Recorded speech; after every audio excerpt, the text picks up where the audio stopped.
साथियों नमस्कार। आज के इस वीडियो में हम लोग बात करेंगे सातवें फेज नियोजन प्रक्रिया से संबंधित। जितने भी सातवें फेज की नियोजन प्रक्रिया में भाग लेने वाले हैं वो इस वीडियो को ध्यान से सुने।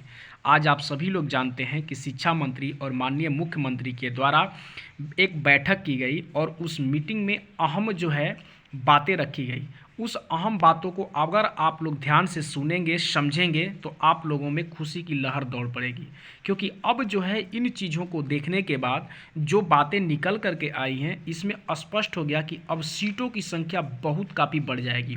इतनी काफ़ी सीटों की संख्या बढ़ जाएगी कि अभ्यर्थी मिलना नामुमकिन हो जाएंगे।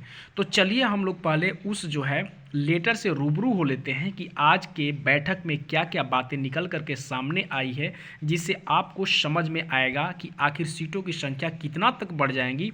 ये चीज़ें आपको पता चलेगा।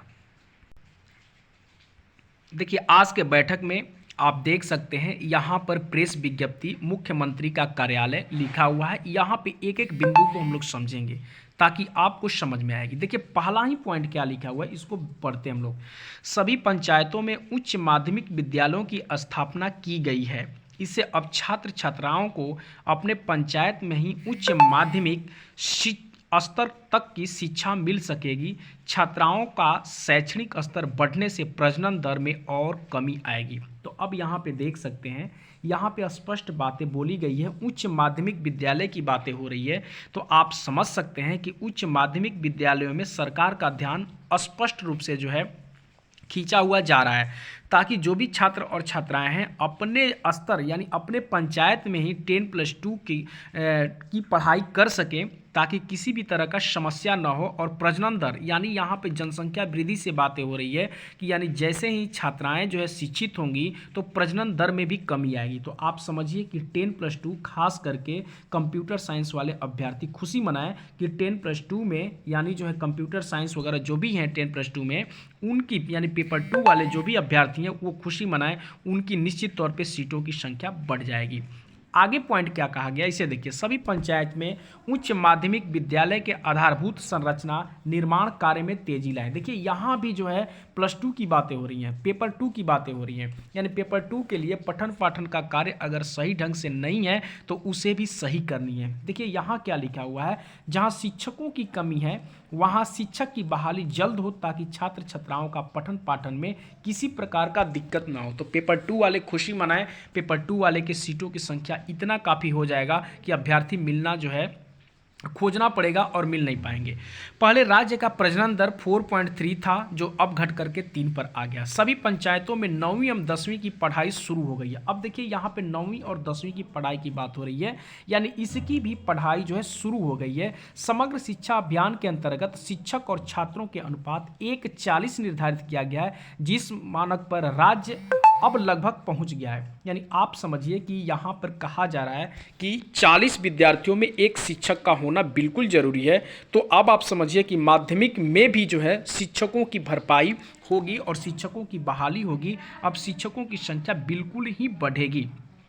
अब आप यहाँ पे देख लीजिए, ये वीडियो कॉन्फ्रेंसिंग के माध्यम से शिक्षा विभाग ने पंचायतों में उच्च माध्यमिक विद्यालय की स्थापना एवं प्राथमिक तथा माध्यमिक शिक्षकों की नियुक्ति की अद्यतन स्थिति से संबंधित प्रस्तुतिकरण दिया है। अब यहाँ पे देख लीजिए, यहाँ पे माध्यमिक से लेकर के उच्च माध्यमिक की बात कही गई है, यानी माध्यमिक और उच्च माध्यमिक में विशेष जो है ध्यान दिया गया है। यानी पेपर 2 और पेपर 1 वाले अभ्यर्थियों के लिए अब समझिए कि कोई दिक्कत नहीं है। बहाली प्रक्रिया 2022 में 200% होगी, 2022 में 200% होगी। और समझिए कि सबकी बहाली होने की पूरी संभावना है, क्योंकि अब जो है शिक्षकों की संख्या जो है भरपूर हो जाएगी जितना होनी चाहिए, और छात्र और शिक्षक का अनुपात भी यहाँ पर बताया गया है।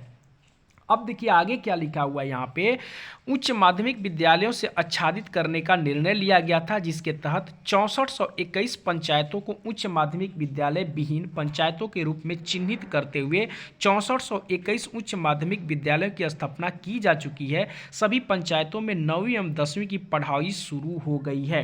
तो अब आप देख लीजिए कि यहाँ पर निश्चित तौर पे आप देख रहे हैं कि 10+2 की प्राथमिकता ज़्यादा मात्रा में दी गई है और माध्यमिक की भी प्राथमिकता है। क्योंकि अब यहाँ पर बिहार में आप देखे होंगे कि छात्र और शिक्षक का अनुपात 1:60 था, कहीं कहीं 1:100 के अनुपात में थे, यानी 60 से नीचे कहीं नहीं थे। लेकिन मानक जो है आप देखे हैं कि 1:40 का मानक है, और इसी पर जो है इसी 1:40 के मानक को लेकर जो है हमारे जो है मुख्यमंत्री के द्वारा बैठक की गई थी और इन चीज़ों को बताया गया है। तो अब आप समझिए कि जितने भी लोग हैं जो 7वें चरण का वेट कर रहे हैं, अब उनका थोड़ा सा जो है इंतज़ार खत्म होने की पूरी संभावना है, और निश्चित तौर पे अधिक से अधिक मात्रा में मतलब शिक्षकों की बहाली होने की पूरी संभावना है। तो इसलिए आप समझिए कि जितने भी पेपर 2 वाले हैं या पेपर 1 वाले हैं, खासकर पेपर 2 और कंप्यूटर साइंस वाले खुशी मनाएं, क्योंकि इनके जो है सीटों की संख्या बहुत ही काफ़ी मात्रा में बढ़ने की पूरी